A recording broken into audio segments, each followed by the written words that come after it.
This is not going to be yet another rant video tungkol sa Barangay Ginebra. Actually, hindi tayo magrereklamo today. Pag-uusapan lang natin yung topic na na-inspire lang to kasi nakakita ako ng tweet and na-realize ko na, ay, oo nga no, ito rin pala yung gusto kong i-express pero hindi ko lang ma-express.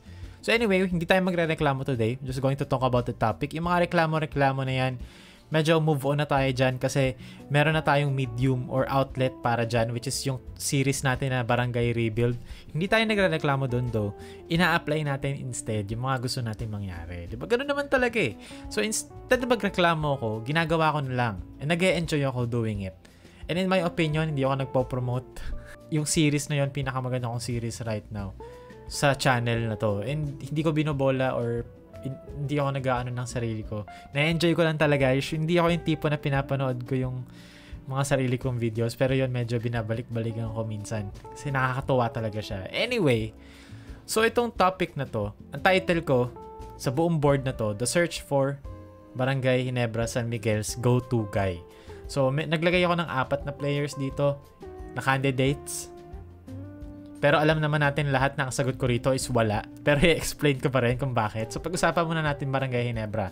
Opensa ng Ginebra, to be honest, hindi siya ganun kasama sa kung paano siya dinidescribe ng lahat, including myself.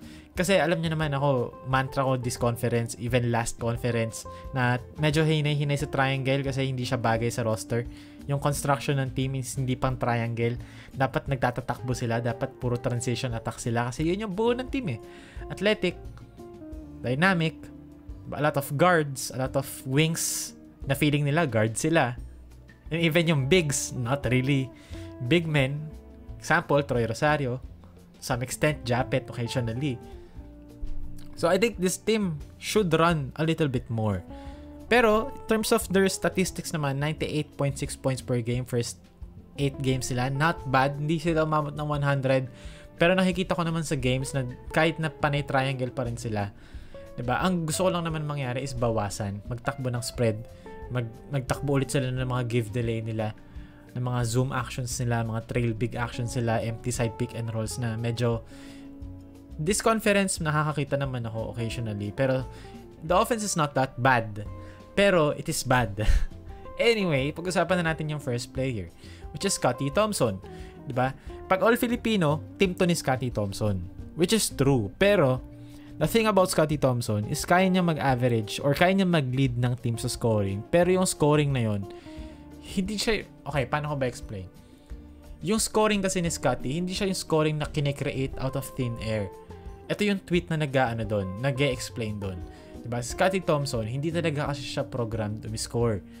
Kaya yung Ginebra, walang go-to guy. Kapag nagkakagipitan na, pag butas na talaga yung Ginebra, wala silang mapuntahan. Diba? Kasi may ceiling talaga si Scottie sa offense. I agree sa tweet na to, diba? Hindi mo na rin kasi pwedeng i-expect na si Scottie mag-improve pa ng sobra kasi 30 plus na usually ang development naman. Diba? Either mid-20s, early 20s. Sa NBA nga, diba? Early 20s. Pero maganda kay Scottie, hindi talaga siya sumusuko. Lumalaban talaga siya. Sabi rito na hindi talaga nga go-to guy si Scottie. Stat stuffer siya through other means pero hindi talaga siya shot creator. Kanina daw dapat iniwan si RJ sa loob kasi maalat naman si Holt. Kaso ang problema kay RJ, walang depensa. Anyway, going back to Scottie Thompson. Makakascore siya ng 18 points, makakascore siya ng 16 points. Pero kasi yung scoring niya, centered around siya playing off a superstar or playing off a go-to guy. Pero if Scottie Thompson, bigyan mo ng bola with 20 second shot clock remaining, sabihin mo, Scottie Thompson, bigyan mo kami ng points. Yes, magagawa niya, pero may limits. If nilagyan mo na siya ng elite defender, medyo hindi na ganun gumagana yung mga moves niya. Lagyan mo siya sa pick and roll, pag inanderan siya or binlit siya, yung tendency niya na maging playmaker lalabas. It's not really a key for Ravenna in terms of, pick and roll playmaking and scoring. Pero, kaya niya.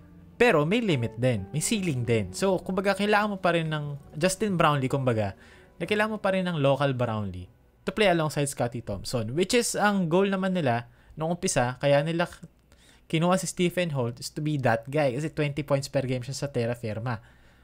Pero, in my opinion, watching Stephen Holt, for ilang months na or taon na nga yata, hindi ko na maalala.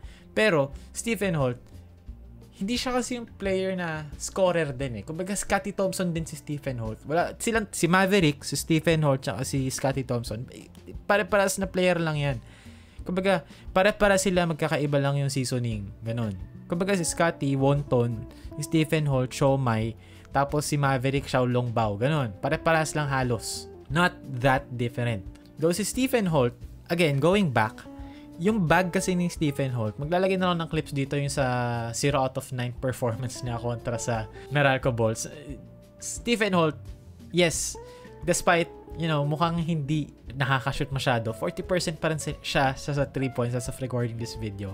Pero, kapag natanggal mo yung 3-point game niya, wala siyang bag. Hindi niya kaya mag-shot create. Even layups, hirap siya lumay-up. He is really a 3-and-D guy. Yun talaga siya. So, if 3-and-D guy ka, you can't be a go-to guy. That's the unfortunate truth. So, hindi ko alam anong ibig sabihin nun sa future ni Stephen Holt sa Barangay Ginebra. Pero in my opinion, hindi untouchable si Stephen Holt dapat. If lumabas yung opportunity to trade for a guy like Justin Arana, a guy like Alex Stockton, or a guy like Arvin, which is wala na kasi nasa Korea na si Arvin, sayang, fumbled. Ang unang-unang nasa listahan kong ititrade si Stephen Holt. In my opinion lang akin lang to. Kasi pinaprovide naman ni Holt, napoprovide naman ni Scottie. Yes, si Maverick din equally, nasa trade block na yon. Equal sila sa akin. Kasi very redundant to have 3 of the same players. Anyway, going to Jamie Malonzo, alam naman natin, Jamie, isa sa mga, kumbaga, piyesa talaga ng Ginebra even before. Kumbaga, dati sila ni Jeremiah Gray yung 1-2 punch na wings nila na mataas ang potential. Pero, di ba, injuries happened to the both of them, unfortunately, and for Jamie Malonzo, matagal-tagal din siya nawala. So, ayokong gawing excuse yung injury niya. Pero, yung performance ni Jamie Malonzo, despite struggling from the field, it's not that bad. Ang dami ko nakikita na nag-fall off daw si Jamie Malonzo mula nung nagka-black eye, mula nung nasapak sa KFC. Which is kind of true. Kasi, after ni injury niya, right after that incident, diba, nagka-injury siya eh. Nung nawala siya, pagbalik niya, medyo lumaki yung katawan, medyo bumigat.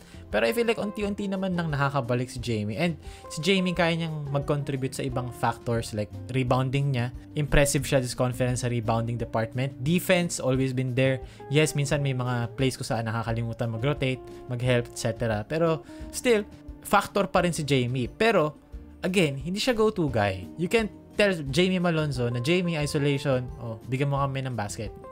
Kumbaga, yung build niya or yung Jamie Malonzo at his peak, mukha siyang 1984 Michael Jordan, paminsan-minsan, pero hindi siya 96 Jordan, hindi siya 93 Jordan.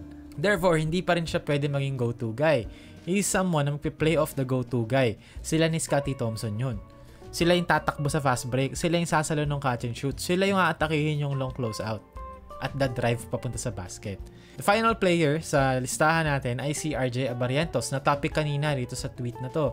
Si RJ Abarientos, very dynamic offensively, pero ang weakness naman, pinasok mo si RJ, magsasuffer naman yung defense. So, pick your poison pa din. And, mas about sa roster construction. Kasi if you have a lot of players na plus sa defense, dapat kayang saluhin si RJ. If yung production ni RJ sa opensa is kayang i-outweigh yung liability niya sa defense. Kasi in my opinion, okay, bias lang ako sa offense siguro talaga. Pero kasi if yung RJ Abarientos mo, hindi naman nagkakalat sa opensa, and then sa depensa, medyo okay, may moments, pero parang para sa akin kasi, bakit hindi na lang, to live with the consequences kesa missing on the fact or missing on the potential for him to score 20 or more or create for others. Parang yun kasi yung risk na hindi tinitake ngayon ng Ginebra. Parang willing sila na okay, umupo ka na lang RJ. Instead na, sige, tignan natin anong mangyari. Lagay natin si RJ Abarientos. Sumugal tayo. I think yun yung term. Hindi ganun sumusugal yung Ginebra. Despite having Jamie and RJ Abarientos na pares na players na medyo jack in a box, na hindi mo alam anong makukuha mo sa laro na to. Kasi Stephen Holt, yes, inconsistent siya, pero you can expect some sort of a performance, solid defense, makakashoot ng 3 points, or minsan hindi din. Same with Scottie Thompson, you can expect a performance na, makakakuha ng rebounds, i-control yung pace ng laro, hindi ganun masyadong magkakamali. Pero for RJ, I feel like In some occasions, kaya niya maging go-to guy. Ang problema lang is that yung defense niya is highlighted enough kasi defensive-oriented yung coaching staff na hindi siya nabibigyan ng chance to shine offensively. And yung offense, yung system nila na triangle, pinatwersa rin si RJ to be more grounded and more of a half-court player despite the fact na yung skillset ni RJ bagay sa takbuhan. So, ayun. Parang right now, I don't think merong go-to guy ang Ginebra sa roster nila. Hindi ibig sabihin nun na hindi sila magiging successful this conference. Hindi ibig sabihin nun na hindi sila makakapag-finals. Hindi pa rin natin alam. Hindi natin alam kasi itong team na to, kahit na maraming problema, kahit na, alam mo yon, ang totoong opinion ko kasi dito is that they need to get their shit together. Kumbaga, hindi sila triangle. Yung sides nila, hindi tatlo. Ang angulo. Angulo lang nila. So, kailangan nilang ayusin yon. Kailangan nilang i-figure out if wala tayong go-to guy, anong kailangan natin gawin? Should we, execute better? Na in my opinion, hindi rin naman ganong bagay yung triangle. Or should we open the floor? Space the floor? Let's let these players shine. And again, I'm not complaining. I'm just stating the fact or stating my observation. Rather, hindi pala ito fact. Na walang go-to guy ang Ginebra. And it's either they're going to stick with this plan or they're going to blow it up. Or maybe sige, adjust na lang sa offense, which is unlikely din naman. So actually ako, hindi ko rin alam. So yan din yung tinatry ko i-figure out sa series ko. Ano bang gusto kong gawin? Kasi walang go-to guy ang Ginebra.